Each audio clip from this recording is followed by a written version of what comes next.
How's it going, everybody? LevelM Diecast bringing you something different. We do have Road Champs RXS here. These are from 2001, so these are 22 years old. Seems like it's crazy just thinking how old that is for something from the early 2000s. Obviously, Road Champs doesn't exist anymore. They don't make diecast stuff, anything like that anymore. So these are essentially 1/43rd scale. These are customizable off-road wheels, buggy things. This one's particular one's a sand rail. I have a Volkswagen Beetle. And then a mud bog racer. Now, the good thing about these is like all of the parts are interchangeable. So if you wanted to take something off the buggy, put it on the mud bogger, take something off the Volkswagen, put it on the buggy. All the parts are interchangeable. They all work with each other.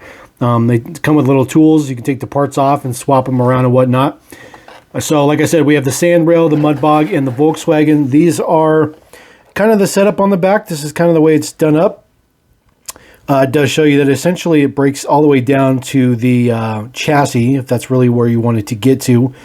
But, you know, probably won't get too involved in like that. I think it comes with a little thing to hold your parts too. I guess we'll find out when we crack this open. There are some other models in the mix. Of course, they had a Jeep, the Ford F-150, a Hummer, a Sprint car, and then just these are other decos. So we do have a sand rail and the sand racer. And then, of course, they had a track set that worked too. So there is the Dietz right there. It was owned by Jack Specific at the time, which was its parent company. And this was pretty cool. There is the Dietz there. Again, Road Champs. I do miss Road Champs. They are, you know, some of the coolest stuff. You know, it's rock anymore, but we'll just go ahead and pull these out from 2001. Get the cards out of here. So this is the sand rail. This is where we're going to start with. They do have workable suspension. The suspension works. That's independent suspension as well, front and rear. See, there is the way that they're assembled in the bottom. So each axle is essentially a like mini sub architecture, I guess, if you want to put it that way. So this one is for Quaker State. This one looks pretty cool just in its standard form here. It does have kind of more mud boggy style wheels on it. This particular one comes with a couple of really nice, more desert style rubber tires with some chrome wheels. Those look really good. Goodyear print on there. And then, of course, a set for the front. So you can have a full set, swap those out. So you can do more mud running or more sand running. Also comes with a wing. So this wing will go on the back. This particular wing just snaps onto the bars. There's like little notches in there. See the little tiny notches right there. So if you want to use the wing, you just snap the wing right on there. It's very, very straightforward. I don't like the look with the wing on it, but that's what it would do. You do get a little container here, which does hold your parts. It says Road Champs on it. See which direction. Oh, it's got a little flap part, opens up. So you put your nuts on the bottom, but they're definitely not going to stay there. So as soon as you know, take this thing and you shake it up, they're just going to go everywhere. There is the set of parts here and your tools. So the tools are metal. So we'll pop those out of there. Get the other one hopefully out of there. Insane plastic. Oop. There we go. All right, I did launch the other engine piece to the moon, basically, but there is your engine. It's basically just the supercharger section, so you can change the top of the engine. These are the tools you get. This one does have like a flathead screwdriver on one side. So does this one. So they're essentially the exact same tool. Actually, they are the exact same tool. Just different size of a nut bolt. So I'm assuming the fronts are smaller than the rear. These are also designed with a little notch in here, so you can use this for a little bit of extra torque if for some reason you've torqued those on there too much. So what you would do is you would just take your buggy here. So we want to take the front wheel off, and so like right now it's actually torqued on there pretty decently. So if we take our little tool here that gives us the leverage to get the part off, the nut will just come off. It is metal. So there you go. There is the nut. The wheel comes right off. You do have an axle in there. We will switch to the better wheels Slide the new wheel on there, and then we'll put the nut back on, and then we'll swap the other side real quick as well. This one is torqued pretty good. These are from the factory, so they're probably going to be torqued down a lot more than they really should be. So this one is not turning all that much. There we go.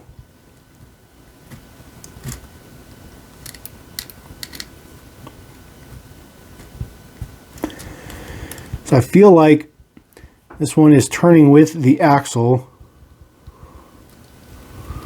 I don't know if there's anything in there to keep the axle itself from turning inside of that hub, but that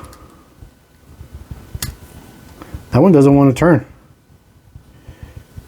The one is being a pain. The wheel stays, but the axle is rotating with the nut. So again, this is probably just going to be quality of parts. This is probably a pretty common issue back in the day, trying to give the wheel a little bit of friction to grab the nut on there, but that nut just doesn't want to move. But you can see the difference between the size of the wheels and stuff there. Now, as far as the modular parts go, there is that flathead screwdriver part in there. You can also use the bigger part of the nut. So we'll use this. We'll use the other part of the tool. We will undo that. So we can remove this.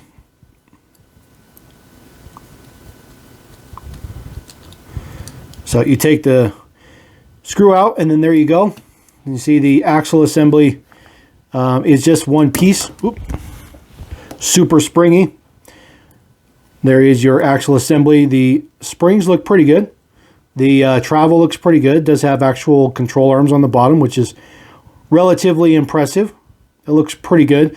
It is designed pretty good so that you can, use this on a lot of different stuff. After all, they are supposed to be completely interchangeable. So we will go ahead and put this part back on there real quick. Then we'll crack open another one, take a look at what we got in the other ones.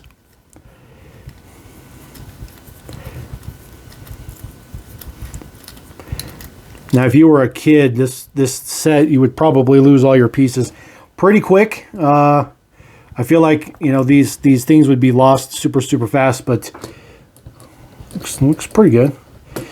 We'll crack open the mud bog and see what we have in the mud bogger, and then we'll take a look at that extra engine piece as well. So we'll get the card art out of here. There we go. Get all this stuff off the top of the studio. So this is our mud bogger. This one does have 2 engines in it, which looks super cool.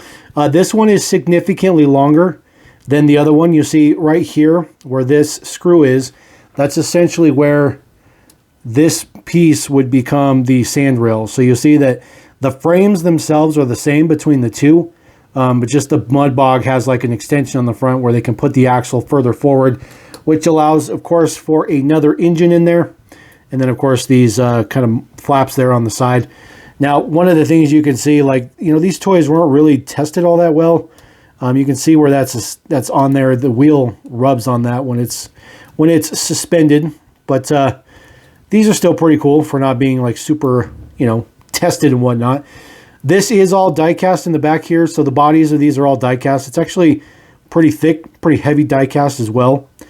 This one has the 2 engines on it that we saw before. What we're going to do real quick before we take out the other parts of the mud bog.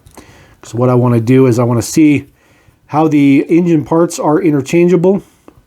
So again, looks like you have to use this as the pry tool, at least the first time you do this, every time, at least right out of the package. And then after that, you can, make the stuff not torqued down so hard. So we'll get this one out of there and take a look at the engine.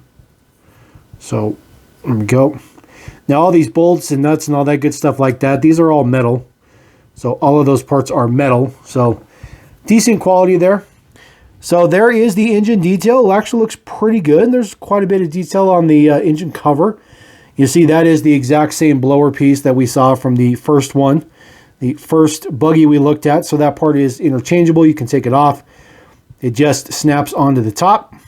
See, nothing on there. The engine looks pretty good though. Of course, big V8, exactly what you'd expect. That just goes together just like that. The block is all one piece. It is all plastic, but that looks pretty good. Actually, I think maybe the block might be metal, might be die cast. But that's the way it looks without an engine in it. I'm just swapping out the motors, but that one looks pretty good. So we'll go ahead and put this motor. So that part is part of that motor assembly. The I guess you call those the mud flaps. So now it looks a little weird. Looks a little empty. I will tell you, I will admit to you guys, it is very cumbersome to use all of this stuff and to move all this stuff around. It is definitely not what I would consider, kid friendly, especially when you're dealing with so many little tiny parts. I can understand how these were probably not super successful in the market, just because you'd be losing parts left and right, and they're very difficult for kids to put this stuff together. But we're adults here, so I guess we can take the time to articulate them and put them together. But that is the Mud Bog. Mud Bog comes with the exact same style of wheels, spare wheels, as the Buggy did, but they are a different tread pattern. They're a little bit more mud geared towards. But we got a couple of those. I really like the wheel design though. I really like those wheels. They look really good. The rubber is nice and soft. It's not rough or anything like that. Another holder for the parts, just like the other one had. This one has a wing as well. And just so that sorry about that. Just so that I don't shoot these off, these are the standard covers for the motors. So if you don't want a huge big blower sticking out the top, you can just have a relatively standard air cleaner sticking out of the top.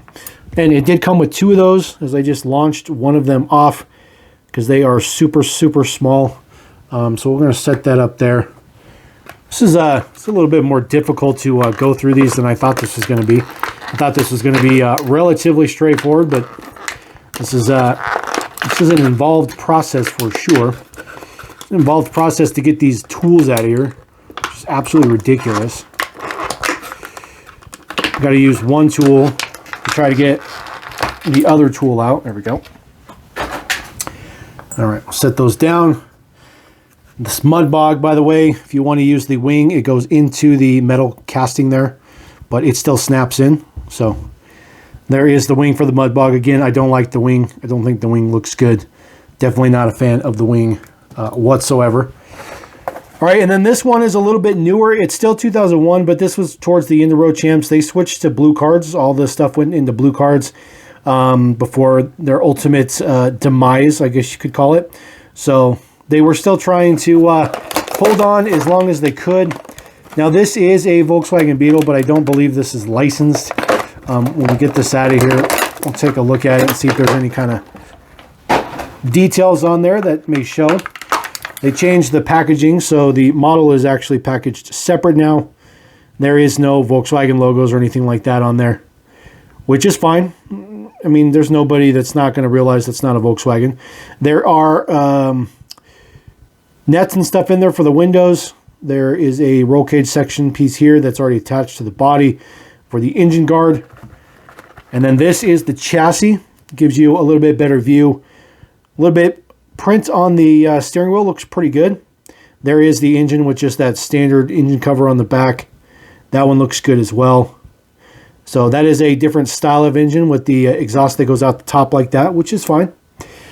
As far as the details, this one looks like they partially assembled it. So you'll see that the front wheel is on this side. The rear wheel was on this, but it just fell off. The nut is actually on this side. So at least it's not missing parts, which is good. I want to make sure it's not missing any parts. But we'll take a look at that. There you go. They all have Goodyear on the wheels. The bodies just go right on the top. There is... So I see. You got to fold up the dashboard And then there's a hole down in here, kind of hard to see. It's a big, huge post on the body that you got to get in there. Get that to slide in there, potentially.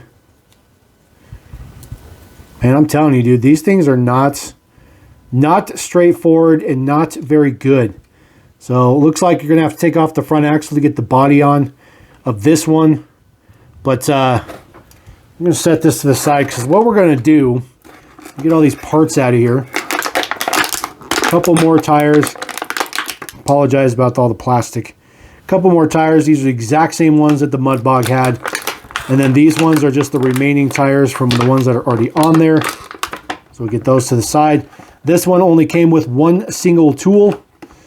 So you only get one tool on this one, which I'm assuming maybe that's because all the parts are the same. I do have random nuts that fell out of this packaging, but at least they're in there. So now if we can just get the parts out of there. So it does come with this little plastic thing here.